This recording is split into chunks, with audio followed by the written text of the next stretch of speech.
Esse é o Ancapso e nós vamos falar agora sobre a situação da Ucrânia. Hoje, dia 2 de abril, são 8 horas da manhã no horário de Brasília, 2 horas da tarde lá em Kiev, no momento que eu gravo esse vídeo. E depois de Belgorod, dessa vez foi Briansk e Rostov que tiveram explosões misteriosas. A gente não sabe se foi algum ataque ou se foi apenas algum acidente lá, né? Em Rostov já é a terceira ou quarta vez que a gente notifica esse tipo de situação. Nos territórios ucranianos ocupados pelos russos, também os ucranianos continuaram destruindo depósitos de munição e acampamentos aqui em Melitopol e aqui próximo a Kherson, na cidade de Dnipriane, uma cidadezinha próxima a Nova Kakhovka, na verdade. Na região de Avdiivka, os russos foram obrigados a recuar em várias posições, os ucranianos conseguiram avançar em vários pontos ali em Avdiivka, mas a situação geral na cidade continua a mesma. Em Bakhmut, os russos conseguiram concluir a rotação de tropas que eles estavam fazendo. Aparentemente era justamente esse momento que os ucranianos estavam esperando para fazer a contraofensiva localizada deles na região, mas devido ao frio, né, a neve, né, vocês viram nos últimos dias, nevou muito, choveu muito, essa contraofensiva foi cancelada ali na região e os russos conseguiram de fato fazer a rotação de tropas deles sem serem incomodados pelos ucranianos. Isso levou a um aumento na força russa ali, né? Soldados novos e coisa e tal. As batalhas estão muito intensas em Bakhmut e os ucranianos, porém, estão achando isso ótimo porque isso permite desgastar ainda mais os soldados russos ali naquela região. Por exemplo, a planta da Azon, que é aquela metalúrgica que tem ali em Bakhmut, foi totalmente destruída.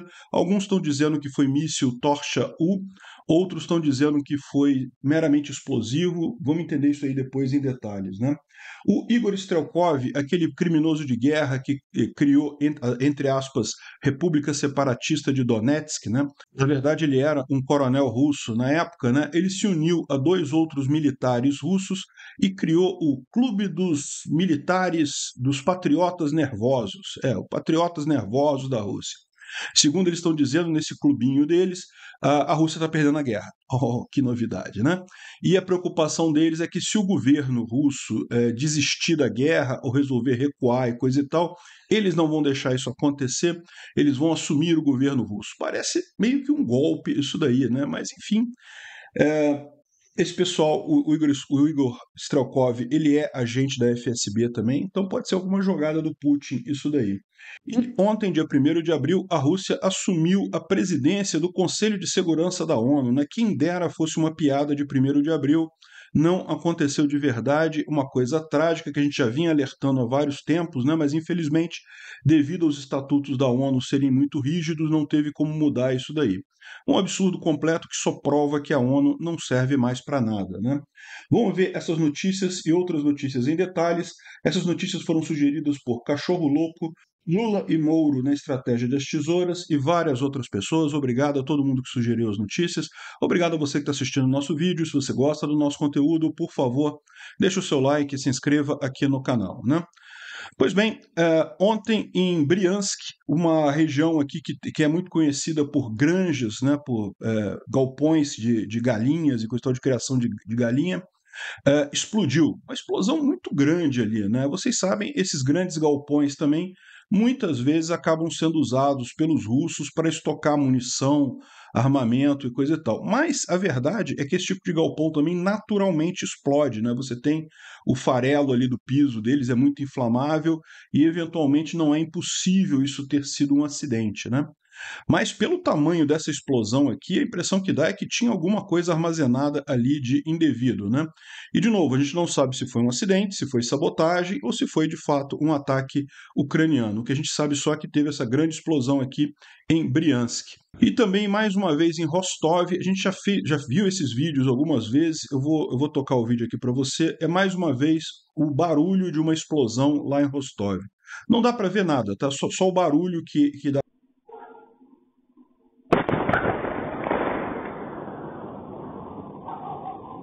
Ou seja, mais uma explosão ali naquela região. Já é a terceira ou quarta vez que a gente reporta esse tipo de coisa. Tipicamente são explosões na área do porto. Briansk, só para guardar, Briansk fica aqui no norte da Ucrânia, Rostov fica aqui no sul, né? Bem aqui, ambas áreas da Rússia, pertencem à Rússia. mas fica mais aqui ao sul da Ucrânia, né? Rostov é essa região aqui. Bom, mais um vídeo liberado aqui pelo exército ucraniano mostrando os Bradley já na Ucrânia, né? Os Bradley são aqueles veículos de apoio à infantaria blindados que foram doados pelos americanos para os ucranianos. Já tem uma grande coluna deles aí em algum lugar da Ucrânia, não falaram aonde é que é, mas o pessoal está se especializando em mostrar esses videozinhos para falar, o negócio está lá na Ucrânia mesmo. Já chegaram esses veículos, né?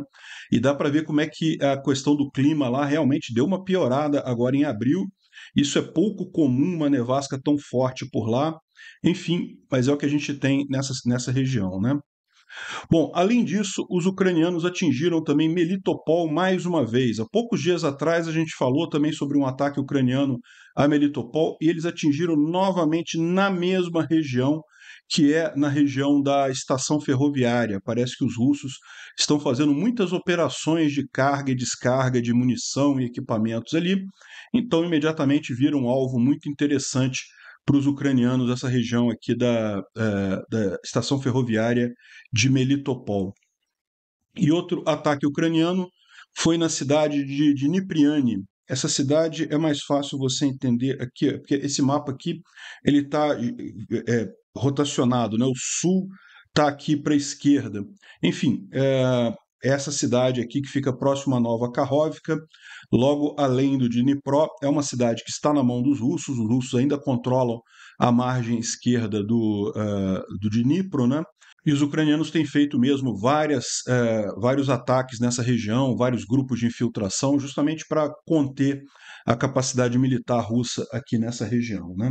Bom, em Avdiivka, a informação militar que a gente tem é que as tropas russas foram obrigadas a se retrair em várias posições ali no Oblast de Donetsk. Eles estão falando aqui especificamente, se você entrar na reportagem aqui, eles explicam, né? Porque o Oblast de Donetsk é coisa pra caramba, né? Bakhmut fica em Donetsk também, ou seja, tem um monte de coisa aqui em Donetsk, mas quando você lê aqui na reportagem, o que eles explicam especificamente foi justamente na cidade de Avdiivka, né? Avdiivka é essa cidade aqui. Os russos estão tentando fazer um contorno da cidade, uma nova Bakhmut nessa região.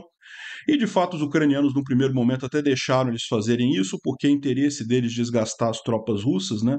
É bom que os russos estejam no ataque aqui, mas, no final das contas, parece que a informação que a gente tem é que, de vários locais aqui, os russos foram obrigados a retroceder frente ao ataque ucraniano, e os ucranianos estão retomando as posições, né? Eu já mencionei para vocês que essa área vermelha que está marcada neste mapa, particularmente, ela está exagerada. Os russos tomaram de fato Krasnohorivka, mas, por exemplo, não ultrapassaram a linha férrea aqui. Eles ainda estão lutando nessa região aqui de Kalinov e Keramik, e aqui no sul, essa área toda aqui, eles têm algumas posições acima de Optine, mas toda essa área mais para cima aqui não está de fato tomada pelos russos, né? A gente não sabe exatamente onde foi que eles recuaram, esse recuo que está sendo anunciado aqui pelos militares ucranianos, mas é alguma coisa por ali, né? A gente deve ter essa informação mais adiante. Em Bakhmut é onde agora a gente tem os ataques mais intensos, né? Bakhmut fica um pouco mais aqui para cima, também no Oblast de Donetsk, a gente tem falado muito sobre a cidade, e vocês sabem, a estratégia dos ucranianos é manter a cidade a qualquer custo, justamente para forçar os russos a continuar no ataque e assim desgastar muito as tropas russas ali naquela região, né? E a gente tem algumas informações interessantes. A primeira delas é que isso daqui é uma grande explosão naquela fábrica da Azon, né? A gente já tinha mencionado para vocês que a fábrica da Azon é essa área toda aqui, ó, começa aqui no norte de Bakhmut e vai até aqui quase no centro de Bakhmut. Uma grande parte dela já foi tomada pelos russos, não toda a fábrica, mas a parte mais significativa foi tomada pelos russos. E o que aconteceu aqui é justamente uma grande explosão nessa área que os russos estão usando como armazenamento de tropas e equipamentos também, né? Bom, pelo tamanho da explosão, dá para descartar armas menores. Então, tem gente falando aqui que teria sido um Torca-U, né? é um míssil termobárico e coisa e tal. Aí o pessoal está falando aqui, o Trent Telenko está falando que, poxa, é impressionante eles terem conseguido colocar uma, é, uma munição termobárica, né? Enfim, e devem ter matado muitos contratados pelo Grupo Wagner lá na planta Azon e coisa e tal. Agora, tem gente dizendo que não foi o míssil que eles usaram aqui. O tamanho dessa explosão é tão grande porque, na verdade, foram explosivos que eles colocaram lá. A gente já viu os ucranianos fazerem isso lá ali mesmo na região de Bakhmut, naquele hospital no centro da cidade. A gente falou sobre isso outro dia mesmo. Porque eles sabiam que os russos iam achar aquele prédio um prédio interessante para eles montarem um centro de controle, ou botarem tropas ali, ou guardarem munição, equipamento, coisa e tal. Então eles botaram explosivos no prédio todo. Quando os russos tomaram o prédio e realmente começaram a usar o prédio foi detonado e matou um monte de russos ali dentro. Parece que o mais provável é que tenha sido isso que eles fizeram aqui. Главное, чтобы координаты не перепутали. A mesma coisa que eles fizeram aqui. Это было хорошо. Точечка наша. Um prédio que Tá нормально. Там куда ни попади. Заказывай другу. Ficar naquele prédio, iriam querer usar aquele prédio, daí prepararam os explosivos de forma camuflada, eu entendo. Os russos chegaram lá, viram que o prédio era bom mesmo, ficaram no prédio e quando estavam bem estabelecidos lá, os ucranianos dinamitaram o prédio todo. Ou seja, isso mostra de forma bastante significativa como o atacante tem uma situação pior numa situação de ataque, né? Como que os ucranianos, usando essa técnica de deixar os russos atacarem ali em Bakhmut, conseguem de fato destruir muitos russos, né? Manter a cidade de Bakhmut, como eu falei, não é uma coisa estratégica para os ucranianos, mas é lógico, enquanto tiver dando resultado de destruir as forças russas, melhor. Significa menos gente que os russos vão ter para defender as posições deles no momento da contraofensiva, né? Essa imagem aqui, o P-Style One, ele não diz exatamente o ele não sabe se é a mesma coisa vista com visão termobárica ou se é uma outra explosão na mesma região feita pelos ucranianos, né? Está parecendo ser realmente a mesma explosão, só visto por um drone com visão térmica, né? Realmente muito grande a explosão ali. Se tinha alguma coisa russa nessa região, foi totalmente destruída, né? E bom, aqui o Rob Lee fala que a Rússia fez a rotação de tropas, ela estava fazendo isso na última semana, e iniciou agora um novo empurrão em direção ao centro da cidade, ou seja, forçando um novo avanço ali no centro da cidade, com tropas já rotacionadas, e essa informação também foi confirmada pelo Reporting from Ukraine, que é aquele canal do YouTube que eu menciono sempre aqui, né? Muito bacana o canal dele.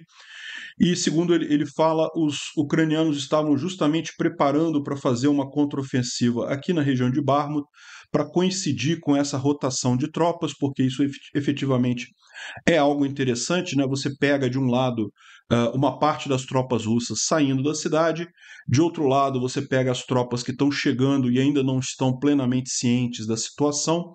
Então ali você consegue fazer uma contraofensiva bastante interessante. Infelizmente, como a gente viu nos últimos dias, a questão do tempo realmente prejudicou a história.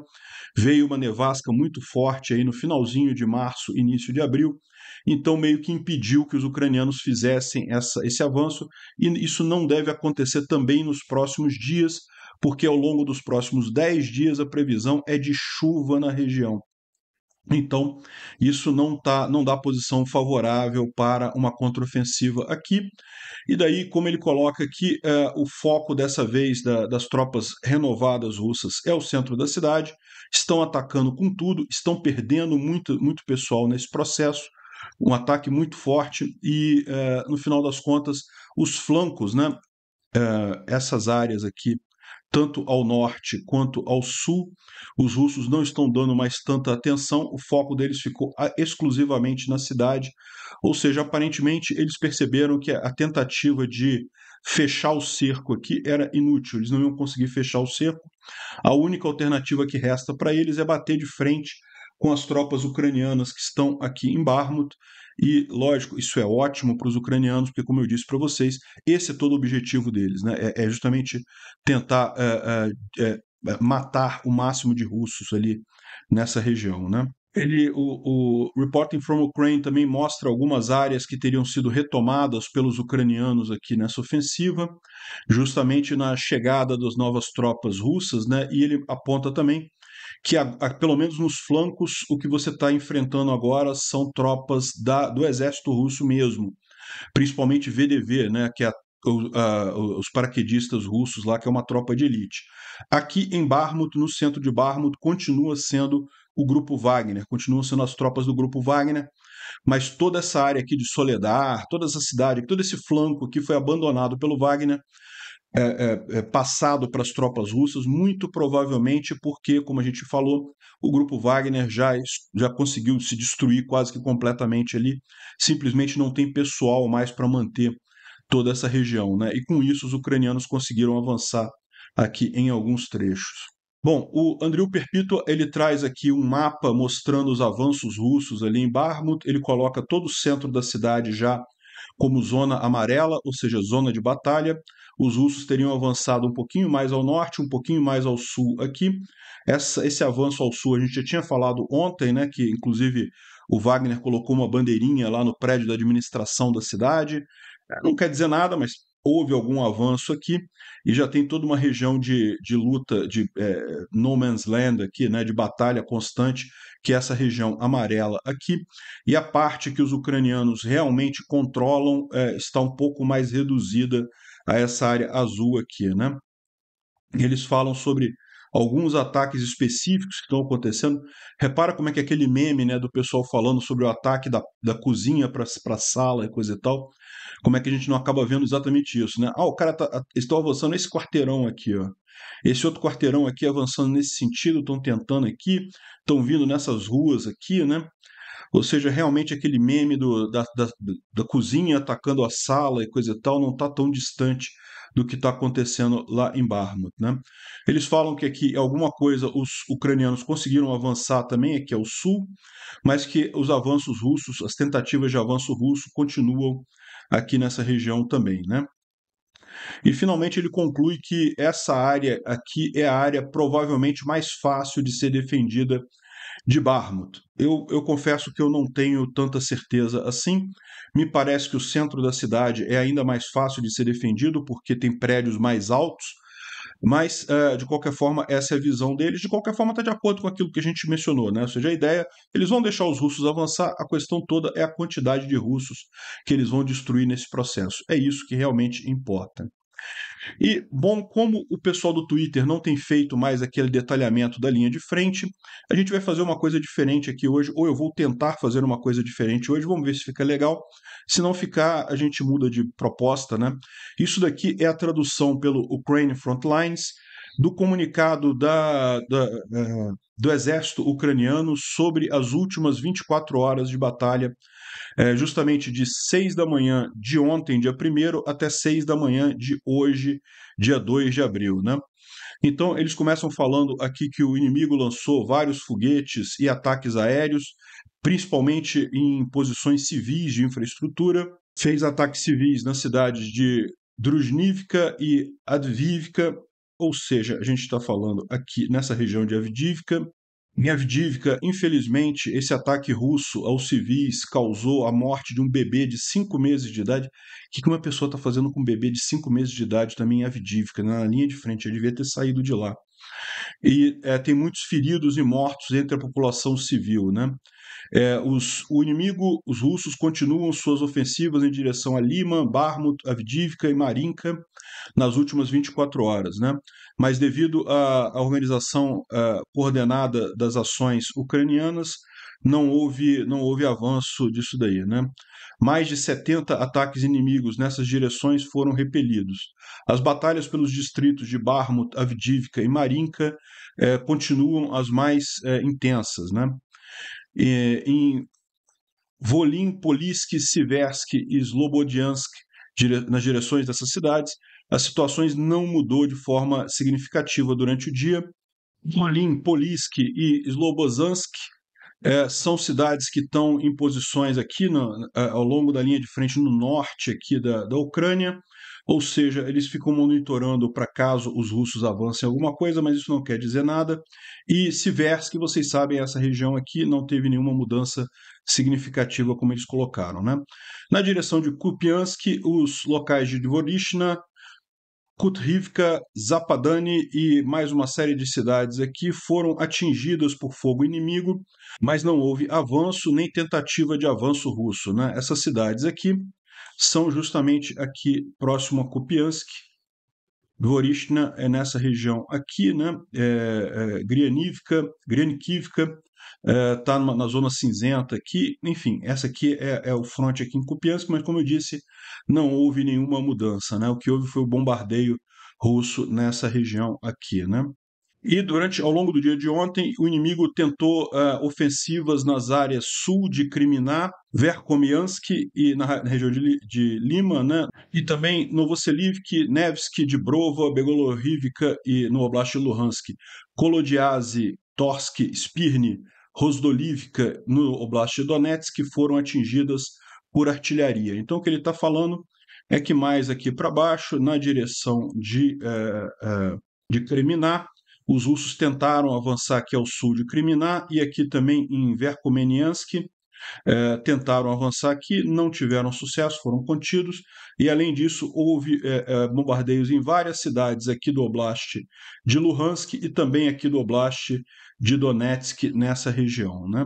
Na região de Bakhmut, ou seja, na cidade de Bakhmut em si, ele fala sobre 25 ataques inimigos na cidade, como a gente viu, realmente houve um aumento da tentativa russa ali, e ele descreve todos os ataques aqui, mas a gente já falou de Bakhmut, região de Avdiivka e Marinka também houve tentativas de avanço russo em várias regiões. Aí ele cita aqui também que houve uso de UAVs e coisa e tal, tentativas de ataque. E ele fala também sobre os russos estarem roubando muita coisa dos civis ali na região de Kherson e outras regiões ali do fronte, né? Dessa forma, a gente acompanhando o comunicado do exército ucraniano e vendo no mapa onde é que são essas regiões, é uma maneira da gente fazer basicamente o que faziam o Defimon e outros comentaristas que faziam a linha de frente, né? Bom, o Instituto para o Estudo da Guerra, ele fala rapidamente aqui sobre o fracasso da ofensiva de inverno russa.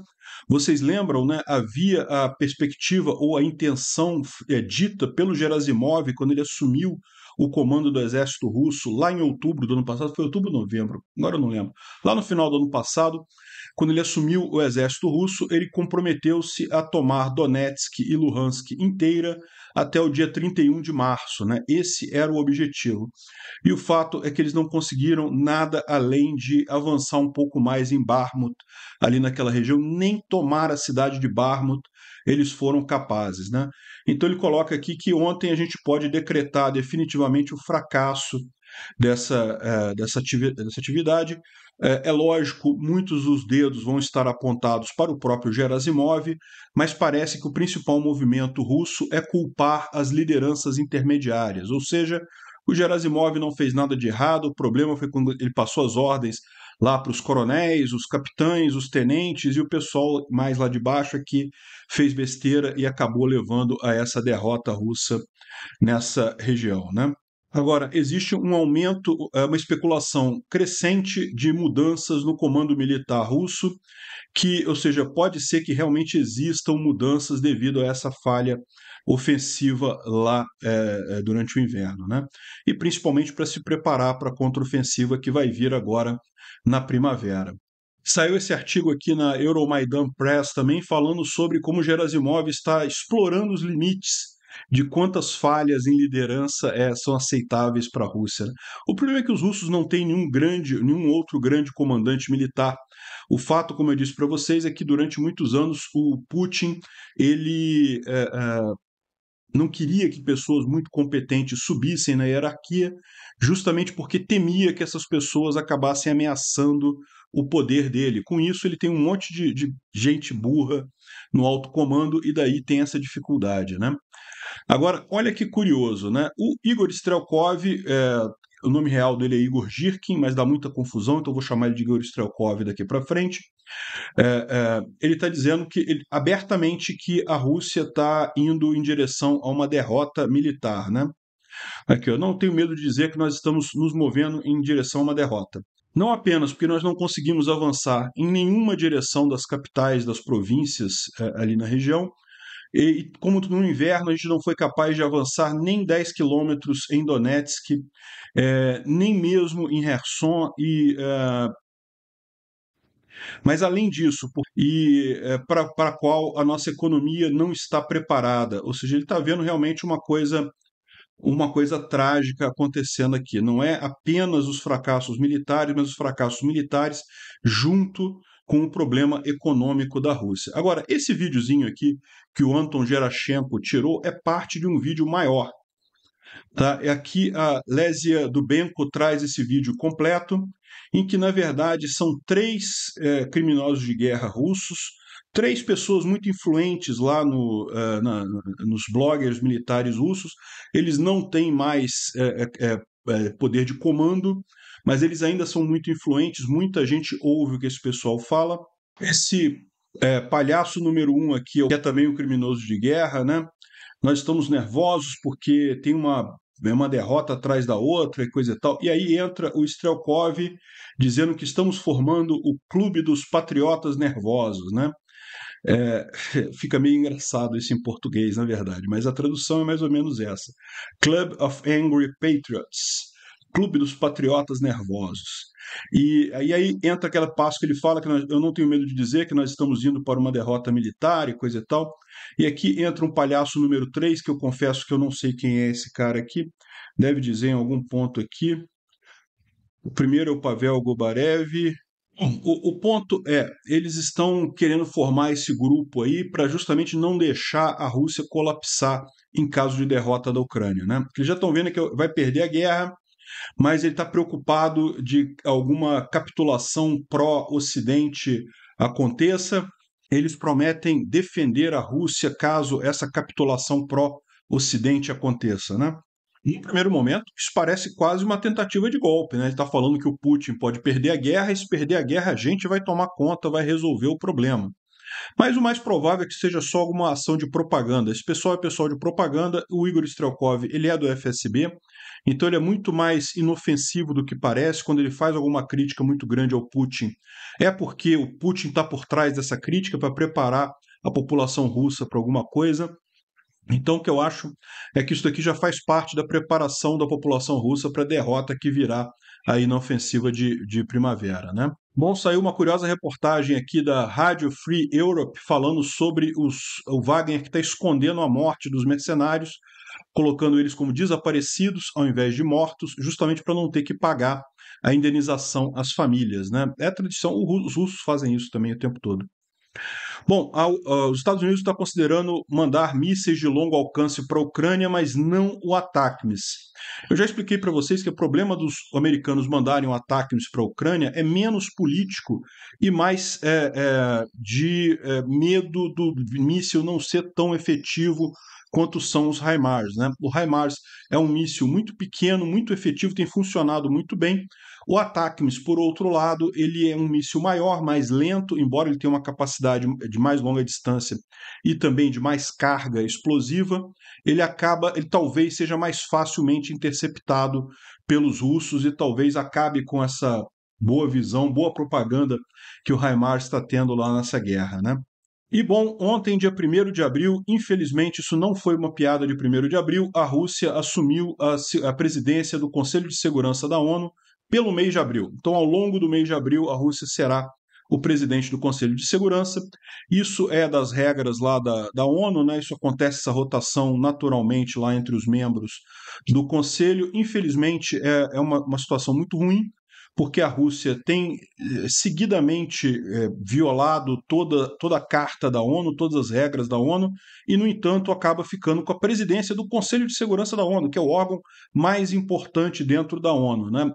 Teve muita pressão para que isso não acontecesse, mas, infelizmente, Parece que as regras são muito rígidas e não havia nenhum mecanismo para impedir que isso acontecesse. O que resulta disso daí é o que disse o Zelensky, que no final das contas a ONU não serve para nada. Para quem não lembra, a ONU foi criada exatamente depois da Segunda Guerra para impedir que países resolvessem invadir outros países, gerando uma nova guerra mundial.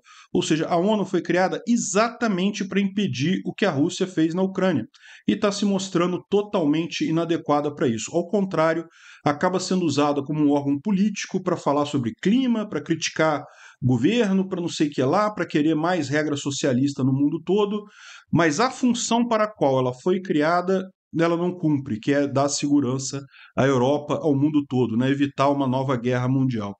Isso, aliás, é típico de governos, como a gente vê sempre. Todo governo ele nasce com a premissa de dar segurança para a população. Mas logo ele percebe que dar segurança é difícil pra caramba, dá muito trabalho, é custoso.